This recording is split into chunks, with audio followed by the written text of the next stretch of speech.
আসসালামু আলাইকুম। চলে আসলাম আপনাদের কাছে। এসেছি আমি বড় ননদের বাসায় নড়াইল চাকুলিয়া।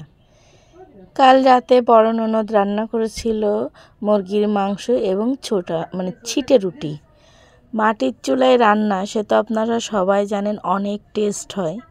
তাই মাটির চুলার পাশে বসে শীতে আমি আগুনের তাপ অনুভব করছিলাম এবং রান্নায় একটু হেল্প করছিলাম। সব কিছুই বড় ননদ করেছে, কুটা কাটা থেকে শুরু করে সবই সে করে দিয়েছে।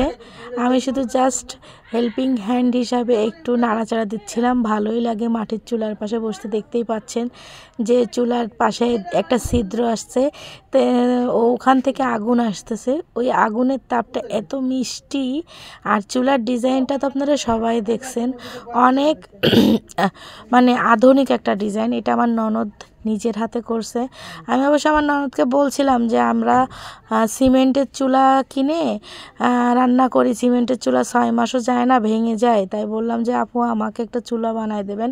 আপু বলল আচ্ছা ঠিক আছে, তোকে একটা চুলা বানিয়ে দেবো। আমি বললাম না, সিমেন্টের একটা চুলা কিনতে 500 টাকা লাগে, না নড়াইল থেকে যাইতে আমার বাড়ি পর্যন্ত 500 টাকা ভাড়াই লাগলো।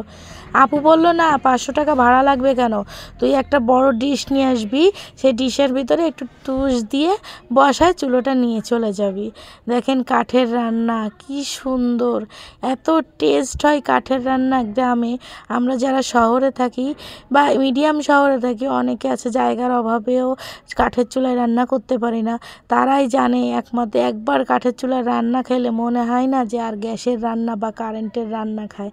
দেখেন মশলাগুলো সে একদম সাথে সাথে শিলপাটাই করতেছে, মুরগির মাংসের ভিতরে দিচ্ছে, মুরগি থেকে আপনার পানিও বেরোচ্ছে। আমার কষাইতে এবং নাড়তে খুব ভালো লাগতেছে। তার সাজও সব কিছু, মুরগি প্লাস মশলা, কাঠের চুলা। তাই কাঠখড়িও সে কখনো কেনে না, তার অনেক ঝাড় আছে, সে সারা বছর কাঠ সংরক্ষণ করে রাখে এবং কাঠেই রান্না করে। সে যতই কুটুম আসুক, যতই ব্যস্ত থাকুক, কাঠেই রান্না করে। আর কাঠের রান্নার খাবার তো আসলে সেই স্বাদ, জিভে লেগে রাখার মতন স্বাদ। এবং এটা কাঠের রান্নার খাবার অনেক স্বাস্থ্যকরও হয়। এই মুরগিটা পেঁয়াজটা তেলের পরে দিয়ে দেখলেন তো, তাতে কয়টা তেজপাতা দিয়ে, তেজপাতাটাও আমার ননদদের গাছের তেজপাতা, ওটা বাজার থেকে কেনা না। আর এই আপনার মাংস দিল, মাংস দিয়ে মাংসটা ভালোভাবে আমি নিজেই কষাচ্ছি, দেখতে পাচ্ছেন মশলা দেওয়ার পরে মাংস থেকে তেল ছাড়ছে। আর এই দেখেন যশোর এই সে খুলনার বিখ্যাত চুই ঝাল, এই চুই ঝালটাও আমার ননদের বাড়ির নিজের লাগানো চুই ঝাল, বাজার থেকে কিনে নিয়ে আসে না। আমার ননদ বাড়িতে টুকটাক অনেক কিছুই লাগায়, অনেক কিছু হয়, ওদের অনেক জমি জায়গা আছে বাড়ির আশেপাশে।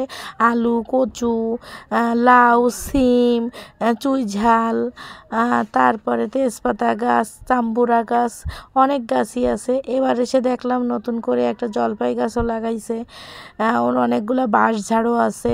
এই যে আপনার আলু দিয়ে দিল, আলু একটু বেশি দিয়েছি, কারণ সিস রুটি খাওয়া হবে, ঝোল আর আলুটা বেশি লাগে গোশের থেকে সিস রুটি খাইতে। আর আলু সবাই খুব পছন্দ করে, একজন মানুষ যদি 5 পিস 6 পিস করে আলু নেয়, তাহলে বোঝেন 9-10 জন মানুষের কত আলু লাগে। এই জন্য মাংসের থেকে আলুর পরিমাণটা একটু বেশি। আর এই জন্যই তেল দেওয়া হয়েছিল, কারণ আলু দিতে গেলে তেল বেশি দিতে হয়, কারণ না হলে ঝোলটা ঘন হয়ে যায়, তেল তেলে ভাবটা মাংসের ওঠে না। এবার আলু দিয়ে ভালো করে দেখেন আমি নাড়াচাড়া দিচ্ছি, কষাচ্ছি, ও সব আমার ননদ সামনে থেকে দিচ্ছে, আর আমি বসে বসে খুন্তি নেড়ে ক্রেডিটটা নিয়ে নিচ্ছি। আমার পাশে বসেছিল আমার ভাগ্নি, মাঝে মাঝে বলছে মামি দেখেন এটা এরকম করেন, ওরকম করেন। হ্যাঁ, মেন কথা চুই ঝালটা দেওয়ার কারণ মুরগির মাংসে আমার, আপনারা বুঝতেই পারছেন, আমার গলাটা ভেঙে গেছে, আমার প্রচণ্ড কাশি হয়েছে। আপু বলল চুই ঝাল দিই, চুই ঝাল খাইলে তোর গলাটা অনেক ছেড়ে দেবে, কাশিটা অনেক কম হয়ে যাবে। এই জন্যই আপু চুই ঝাল দিয়েছে বেশি করে। আমি অবশ্য খাওয়ার সময় প্রায় 6-7টা চুই ঝাল খেয়েছিলাম। চুই ঝাল খেতে অনেক টেস্ট, যারা খেয়েছে তারা জানেই যে চুই ঝালের কত টেস্ট। আর বাজারে তো যারা কিনে খান অনেক দাম জানেন, কিন্তু বাড়ির চুই ঝাল, বাড়ির জিনিস হলে সেটা দামের বিচার করা হয় না, সেটা স্বাদের বিচার করা হয়। মাংসটা ভালোভাবে কষাচ্ছিলাম এই দেখেন কষাইতে কষাইতে আর একটু হলুদ দিলাম, ফার্স্টে হলুদ দিয়েছিলাম দেখছিলেন, ওই হলুদটুকু এই কারণে দিয়েছিলাম যাতে মাংস ভেঙে না যায়। হলুদ দিলে মাংসটা শক্ত হয়ে এসে যায়, এই জন্য ওই সময় অল্প হলুদ দিয়েছিলাম। আর বেশি হলুদ দিলে কি হয়, আপনার মাংসের ভিতরে কোনো মশলা যায় না, এই জন্য ফার্স্টে অল্প হলুদ দিয়েছিলাম। দেখতেই পাচ্ছেন কষাইতে কষাইতে মাংসের তেল ছেড়ে দিয়েছে। এবার পানি দিয়ে দেওয়া হলো, একটু বেশি করেই পানি দিচ্ছে। পানি কড়াইটা একটু ছোটো হয়ে গেছিলো, আপুরে বলছিলাম যে আপু আপনার কড়াইটা অনেক ছোটো হয়ে গেছে, আপু বুঝতে পারেনি আলু বেশি দেওয়া লাগবে। দেখেন ফুটতেছে কীরকম। এবার তরকারিটা নামানো হয়ে গেল, ঝোল রাখছে, এই ঝোলে তাই কুলায় পারতেছিলাম না ছিটে রুটি খাওয়ার সময়। 10 জন মানুষ ছিটে রুটি খাওয়া, তাহলে বুঝতেছেন যে কত ঝোল রাখে। আলহামদুলিল্লাহ কালারটাও যেরকম হয়েছে, টেস্টটাও এরকম হয়েছে। দেখতেই পাচ্ছেন কত সুন্দর হয়েছে, খাইতে এত মজা। খেয়েছিলাম অবশ্য কাল রাত্রে, এখন বলার সময় আমার জিভে জল চলে আসছে।